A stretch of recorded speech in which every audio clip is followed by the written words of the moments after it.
యాషువా మెస్సే యొక్క అతి పరిశుద్ధమైనటువంటి శ్రేష్టమైనటువంటి నామంలో అందరికీ షలోం. దేవుడు తన మహా గొప్ప కృప చేత మనల్ని జ్ఞాపకం చేసుకొని మరలా దేవుని యొక్క పరిశుద్ధమైనటువంటి నామంలో ఈ యొక్క నిర్గమకాండము 9వ అధ్యాయంను ధ్యానించుటకు కృప చూపి ఉన్నాడు. కాబట్టి నిర్గమకాండము 9వ అధ్యాయము 8-9 వచనాలు దేవుని యొక్క ఆరవ తెగులు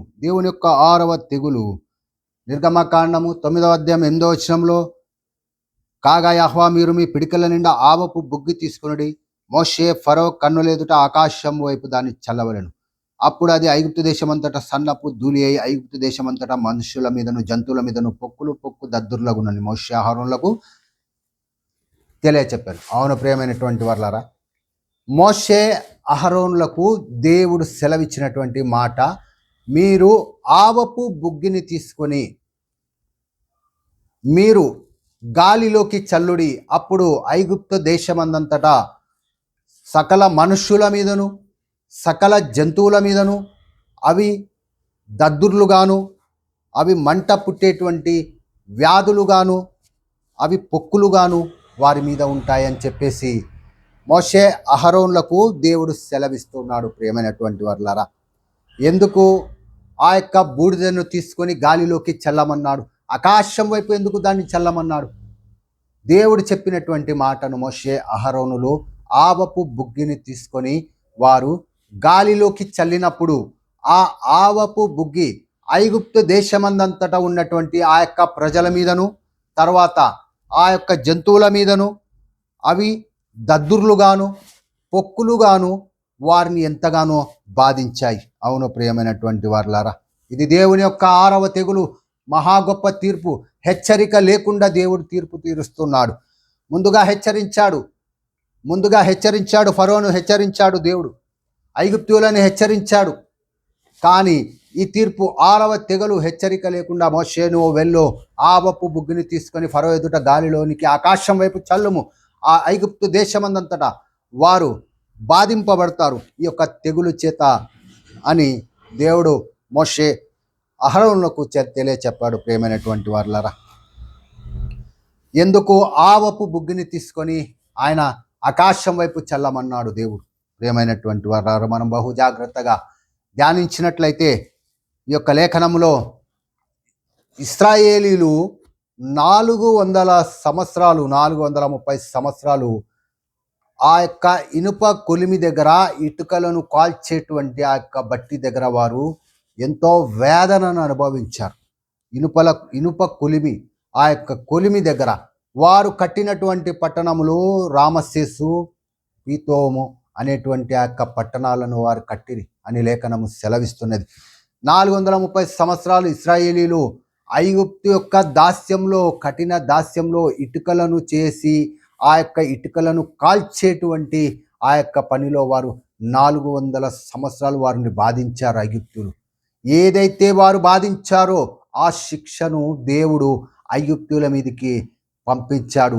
ఇది దేవుని యొక్క తీర్పు. వారు అగ్నిని దేవుడుగా ఆరాధించారు ఐగుప్తులు. అగ్నిగుండములో ఆ దేవత అయిన అగ్నిని దేవుడుగా ఆరాధించారు. తమ పిల్లలను అగ్నిగుండములను దాటించారు, అగ్నిగుండంలో బలి ఇచ్చారు, ఆహుతి ఇచ్చారు ఐగుప్తీయులు తమ పిల్లలను. అవును ప్రియమైనటువంటి వారులారా, ఆ అగ్నిలో నుంచి వచ్చినటువంటి ఆ బూడిద ఇశ్రాయేలీయులు ఆ యొక్క ఇనుప కొలిమి దగ్గర వారు ఆ ఇటుకలను కాల్చేటప్పుడు వారు అనుభవించినటువంటి యొక్క వేదన, ఆ బాధను దేవుడు చూచాడు.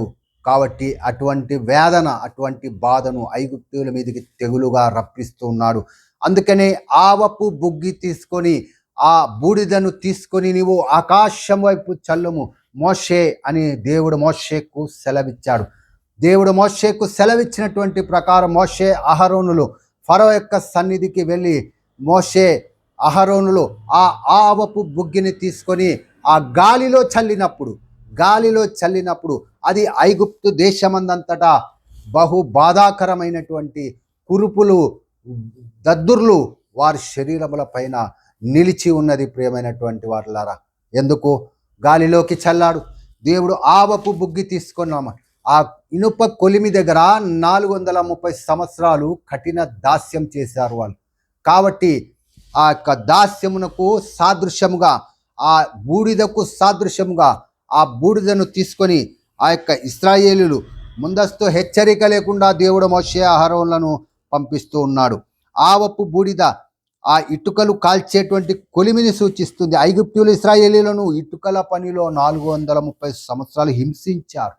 వారెంతో బాధను అనుభవించారు. ఆ ఇటుకల కొలిమి దగ్గర వారెంతో వేదనను అనుభవించారు. కాబట్టి వారు ఆ కళ్ళు మండుతూ ఉండేటివి. ఆ ఇటుకల బట్టి దగ్గర వారి శరీరములు బాధతో మండుతూ దద్దుర్లయ్యి వారెంతో శ్రమపడి వేదన పడ్డారు. కాబట్టి ఆ మొర దేవుని యొక్క సన్నిధికి చేరినది. ఏ శిక్షనైతే ఇశ్రాయేలీయుల పట్ల ఐగుప్తీయులు వేస్తారో అదే శిక్షను ఆ ఐగుప్తీయుల మీద తెగులు ద్వారా మోషే అహరోనులకు పంపించి ఆ ఐగుప్తు ఆ ధూళిని, ఆ బూడిదను ఇనుప కొలిమి దగ్గర ఉన్నటువంటి ఆ బూడిదను ఆవపు బుగ్గిని గాలిలో చల్లమన్నాడు. అవును ప్రియమైనటువంటి వారులారా, గాలిని దేవుడుగా ఆరాధించారు ఐగుప్తీయులు. గాలిని షూ అనేటువంటి ఒక దేవత పేరు గాలి. గాలి యొక్క దేవత పేరు గాలి, దేవుడి పేరు షూ. ఆ దేవతను వారు ఆరాధించారు. కాబట్టి ఆ అగ్నిని దేవుడుగా ఆరాధించారు. ఆ దేవతకు తీర్పు తీర్చుటకు దేవుడు మోషే అహరోనులను పంపించాడు. ఆ ఇటుకల బట్టి దగ్గర సాదృశ్యం, ఇటుకల బట్టి దగ్గర ఇశ్రాయేలీయులు హింసింపబడి వారి వేదన, వారి బాధ, వారు ఆ ఇటుకల బట్టి దగ్గర వారు మంట బాధను అనుభవించారు. దానికి తీర్పుగా 6వ తెగులును దేవుడు ఆ ఐగుప్తీయుల దేశము మీదికి ఆయన రప్పించుకుంటూ వచ్చాడు. అవును ప్రియమైనటువంటి వారులారా, పొక్కులు మరియు కురుపులుగా వారి శరీరములపైన దేవుడు తీర్పును తీసుకొని వచ్చాడు. ఈ 5 తీర్పులు కూడా ఐగుప్తు యొక్క పశువులపైనను, ఐగుప్తు యొక్క పంటలపైనను, ఐగుప్తు యొక్క నీళ్లపైనను, ఆ దేవతలపైనను దేవుడు తీర్పు తీర్చాడు. కానీ ఇప్పుడైతే ఐగుప్తీయుల మీదనే వారి శరీరములపైన ఈ యొక్క తీర్పును కనపరుస్తూ ఉన్నాడు దేవుడు. కాబట్టి ఎప్పుడైతే ఆవపు బుగ్గి గాలిలోకి ఆకాశం వైపు మోషే విసిరివేశాడో అప్పుడు గాలిని దేవుడుగా ఆరాధించేటువంటి తమ దేవత మంత్రగాళ్ళు కూడా పని చేయలేకపోయారు. మంత్రగాళ్ళు కూడా వేధింపబడ్డారు. మంత్రగాళ్ళు కూడా అనుభవించారు. చూడండి అక్క లేఖనము, మంత్రగాళ్ళను కూడా విడిచిపెట్టలేదు. కాబట్టి ఆ నిర్గమకాండము 9వ అధ్యాయము, మంత్రగాళ్ళు కూడా విడిచిపెట్టలేదు ఆ యొక్క తెగులు. మోషే ఎదుట ఆ దద్దుర్ల వలన శకునగాండ్రు మోషే ఎదుట నిలవలేకపోయారు. మోషే ఎదుట శకునగాండ్రు కూడా నిలవలేకపోయారు. అవును ప్రియమైనటువంటి వారులారా, దేవుడు చేసినటువంటి ఒక గొప్ప తీర్పు, దేవుడు ఇచ్చినటువంటి ఒక గొప్ప తీర్పు, ప్రతిఫలం, దేవుడు ప్రతిఫలం ఇచ్చాడు వాళ్ళకి. 430 సంవత్సరాలు ఇశ్రాయేలీయులు కఠిన దాస్యము ఆ ఇటుకల బట్టి దగ్గర వాళ్ళు ఆ కొలిమి దగ్గర ఇటుకలు చేస్తూ ఎంతో వేదనను అనుభవించారు. ఇది ఐగుప్తీయులకు శాపంగా మారింది. బలమైనటువంటి హస్తంతో దేవుడు ఇశ్రాయేలీయులను విడిపించాడు. కాబట్టి ఏ శిక్షనైతే వారు అనుభవించారో ఐగుప్తీయుల దగ్గర, ఆ శిక్షను దేవుడు వారి మీదికి, ఐగుప్తు మీదికి తీసుకొని వచ్చాడు తెగులు రూపంగా. అవును ప్రియమైనటువంటి వారులారా, ఇది అపవిత్రమైనటువంటి ఆ దద్దుర్ల చేత, అపవిత్రమైనటువంటి తమ శరీరముల చేత వారి దేవతలను వారు ఆరాధించలేకపోయారు. అవును ప్రియమైనటువంటి వారులారా, దేవుడు చేసినటువంటి గొప్ప ఆ యొక్క మంత్రగాళ్ళ యొక్క శక్తి పని చేయలేకపోయింది దేవుని యొక్క శక్తి ముందు. వారు అగ్ని దేవుడిగా ఆరాధించారు. ఆ అగ్నిగుండంలో వారి పిల్లల్ని వేశారు. ఆ అగ్నిగుండంను దాటించారు. అగ్నిని దేవుడు అని వారు కొలిచారు. ఆ అగ్నికి తీర్పు తీర్చాడు దేవుడు. ఏ అగ్ని దగ్గర అయితే ఇశ్రాయేలీయులను ఇనుప కొలిమి ఆ ఇటుకల బట్టి దగ్గర వారిని హింసించారో, వారికి శ్రమ పెట్టారో, ఆ శ్రమను వారి శరీరములపైకి ఐగుప్తీయుల దేశమందంతటను వారు తీర్పు దేవుడు వారికి పంపిస్తూ వచ్చాడు. అవును ప్రియమైనటువంటి వారులారా, ఏ శిక్షనైతే ఇశ్రాయేలీయులకు విధించారో ఆ తీర్పును వారు పొందుతూ ఉన్నారు. 6వ తెగులు ద్వారా గాలిని దేవుడు అన్నారు. ఆ గాలిలోకి ఆ బూడిద ఆవపు బుగ్గిని చల్లగానే ఆ గాలి దేవతగా ఆరాధించినటువంటి ఆ యొక్క గాలి దేవత కూడా వారి మంత్రజ్ఞులు పని చేయలేకపోయింది. ఆ దేవత కూడా. అవును ప్రియమైనటువంటి వారులారా, దేవుడు సొదొమ గొమొర్ర ఆది కాండంలో మనం చూసినట్లయితే సొదొమ గొమొర్రాలపైన దేవుడు ఆకాశం నుంచి అగ్నిని కురిపించి ఆ సొదొమ గొమొర్రానంతా దహించి వేసినటువంటి దేవుడు. అగ్ని ఆయన ఆజ్ఞకు లోబడుతుంది. అగ్నిని దేవుడిగా ఆరాధించిన ఐగుప్తీయులు ఆ అగ్ని వారిని కాపాడలేకపోయింది. ఆ దేశమందంతటా ఆ యొక్క కురుపుల చేత, దద్దుర్ల చేత, మంట చేత వారు బాధింపబడ్డారు ప్రియమైనటువంటి వారులారా. కాబట్టి ఆ దేవుడు గాలి అనేటువంటి గాలి దేవుడు కూడా వారిని కాపాడలేకపోయారు. అవును ప్రియమైనటువంటి వారులారా, ఇదిగో దేవుని యొక్క గొప్ప తీర్పు 6వ తెగులు. ఇది మానవ శక్తిని వైఫల్యం. ఇది మంత్రగాళ్ళు వైఫల్యం చెందారు. వారి మంత్రాలు పని చేయలేకపోయాయి. కొలిమి యొక్క అనుభవం ద్వితీయోపదేశ కాండంలో 24వ అధ్యాయం 20వ వచనంలో వారు ఇనుప కొలిమిలో నుంచి నేను మేము బయటికి విడిపించితేనే దేవుడు ఇశ్రాయేలీయులకు సెలవిచ్చాడు. అటువంటి శిక్షను వారు మరలా ఐగుప్తీయులు అనుభవించారు ప్రియమైనటువంటి వారులారా. ద్వితీయోపదేశ కాండంలో దేవుడు సెలవిస్తున్నాడు 28-27. ఎవరైతే అలక్ష్యం చేస్తారో, నిర్లక్ష్యం చేస్తారో వారు యొక్క తెగులు చేత, పొక్కుల చేత, ఐగుప్తు యొక్క పొక్కులు, ఐగుప్తు యొక్క గడ్డల చేత వారు మొత్తబడతారని మోషే ధర్మశాస్త్రం ద్వితీయోపదేశ కాండం 28-27లో సెలవిస్తుంది. యోబు కూడా బాధింపబడ్డాడు. యోబు గ్రంథము 2వ అధ్యాయం 7వ వచనంలో యోబు ఆ యొక్క కురుపుల చేత, ఎంతో బాధాకరమైనటువంటి వేదన చేత యోబు బాధింపబడ్డాడు ప్రియమైనటువంటి వారులారా. దేవుని యొక్క మహా గొప్ప తీర్పు మనము మరలా చూడబోతున్నాం. ఆ 10 తెగుళ్ళు మరలా యొక్క భూమిని తాకబోతున్నాయి. మీకా గ్రంథంలో రాయబడినట్టుగా ఆ తెగులు మరలా రాబోతున్నాయి. ఎవరైతే ఈ చివరి కాలంలో ఉన్నారో, ఈ ప్రకటన గ్రంథము 16:2లో కూడా మరలా యొక్క కురుపులు, ఆ దద్దుర్లతో దేవుడు ఈ యొక్క భూమిని మొత్తబోతున్నాడు. ఆ 6వ తెగులు మరలా రాబోతుంది. ఎవరైతే ఆయన కృపలో ఎవరైతే ఉండరో, ఎవరైతే రక్షణ పొంది ఉండరో, ఎవరైతే లోకంలో ఉంటారో, ఎవరైతే అగ్నిని దేవుడిగా ఆరాధిస్తున్నారో, ఎవరైతే గాలిని దేవుడిగా ఆరాధిస్తున్నారో వారిపైకి ఈ తీర్పు రాబోతుంది. ఆ దినమున ఐగుప్తులు అగ్నిని దేవుడిగా ఆరాధించారు, అగ్నిని హింసించారు. ఎవరిని? ఇశ్రాయేలీయులను. వారిని ఆ యొక్క ఇనుప కొలిమి దగ్గర వారిని హింసించారు. కాబట్టి ఈ దినమున కూడా అనేకులు ఆ యొక్క దైవజనులను హింసిస్తున్నారు, క్రైస్తవులను హింసిస్తున్నారు. వారి పట్ల కూడా దేవుడు 6వ తెగులను సిద్ధం చేయబోతున్నాడు ప్రియమైనటువంటి వారులారా.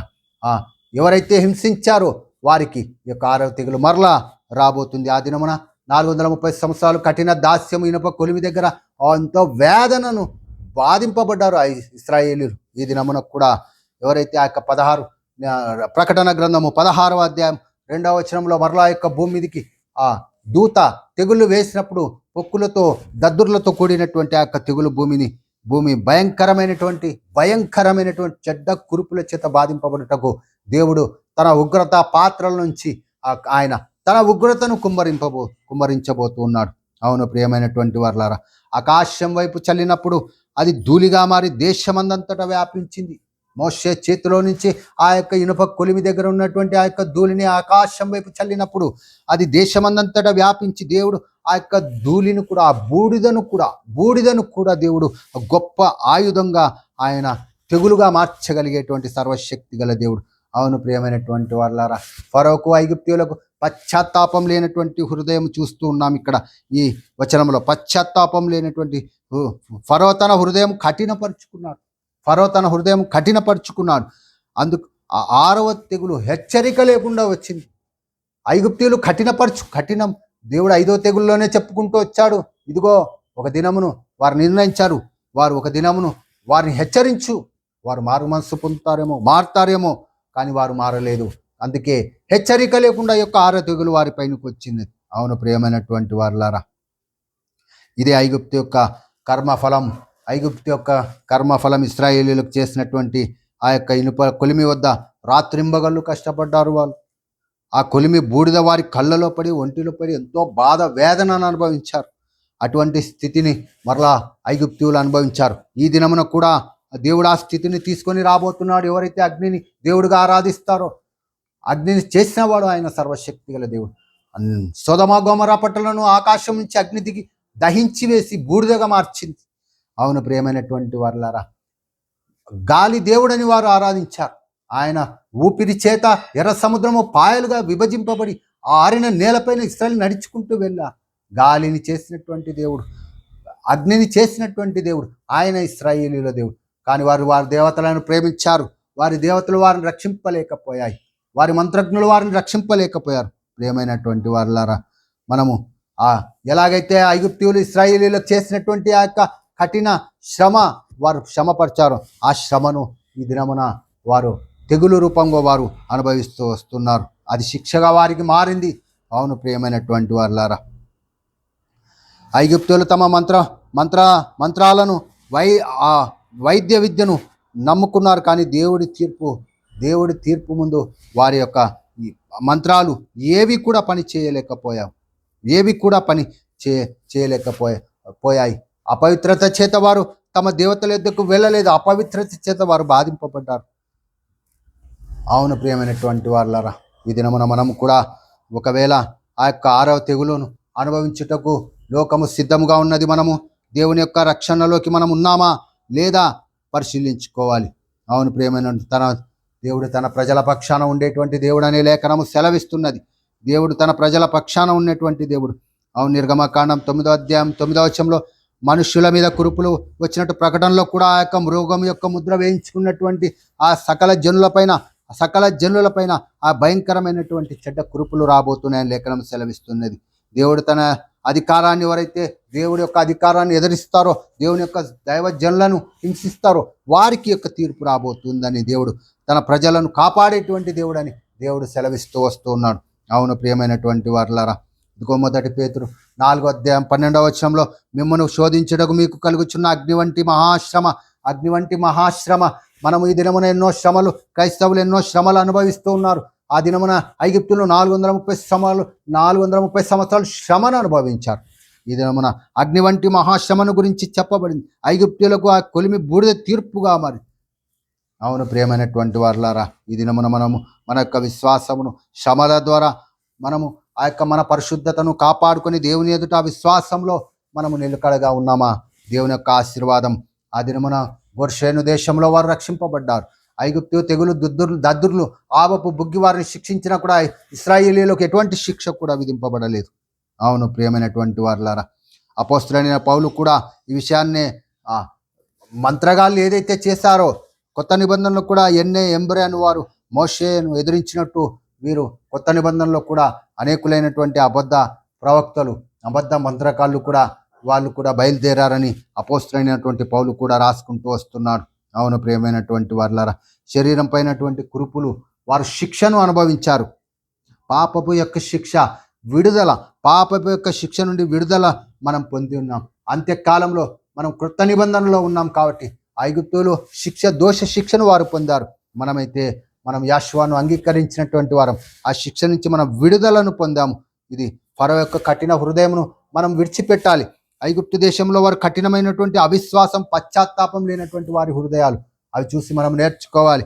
పశ్చాత్తాపం కలిగి అనుదినము దేవుని యొక్క సన్నిధిలో మనం కనపడాలి. కాబట్టి ప్రియమైనటువంటి వారులారా, బానిసత్వం నుంచి ఇశ్రాయేలీయులు విడిపింపబడుతున్నారు. మనం కూడా ఈ కఠినమైనటువంటి ఈ యొక్క మనుషుల మధ్య నుంచి దేవుని యొక్క కృపలో మనం భద్రపరిచి మనం విడిపింపబడుతున్నాం. అవును ప్రియమైనటువంటి వారులారా, దేవుడు తీర్పు తీర్చాడు. వారి దేవతలకు తీర్పు తీర్చాడు, ఐగుప్తీయులకు తీర్పు తీర్చాడు. కాబట్టి ఈయన సర్వశక్తి గల దేవుడు అని ఆయన తెలియచెప్తూ వస్తున్నాడు. కాబట్టి 6వ తెగులు గురించి దేవుడు వివరించాడు. మరలా రేపటి దినమున మనము 7వ తెగులు గురించి ధ్యానించుటకు దేవుడు మన పట్ల కృప చూపును గాక. వాక్యం విన్నటువంటి ప్రతి ఒక్కరి గురించి ప్రార్థన చేస్తూ ప్రతి ఒక్కరు ఆశీర్వదింపబడాలని, యొక్క వాక్యమును వింటున్న ప్రతి ఒక్కరు సబ్స్క్రైబ్ చేసుకోవాలి, లైక్ చేయమని విజ్ఞాపన చేస్తూ మరలా రేపటి దినమున మీ ముందరికి నేను రావుటకు వచ్చుటకు నేను సిద్ధపడగలను. దేవుని యొక్క కృప నడిపించగలదని నమ్ముతూ అందరి సెలవు తీసుకుంటున్నాను. షలోం ప్రియమైనటువంటి వారులారా. పరలోకమందున మా తండ్రి, వాక్యం విన్న ప్రతి ఒక్కరిని ఆశీర్వదించండి, దీవించండి, స్వస్థపరచండి. నాయన ఆ వాక్యం వారి హృదయంలో ఫలించలాగున దీవించమని విజ్ఞాపన చేస్తూ నజరేయుడైన యేసు నామములో అడిగి స్తుతించి వేడుకొంచున్నాం తండ్రి. ఆమీన్. అందరికీ షలోం.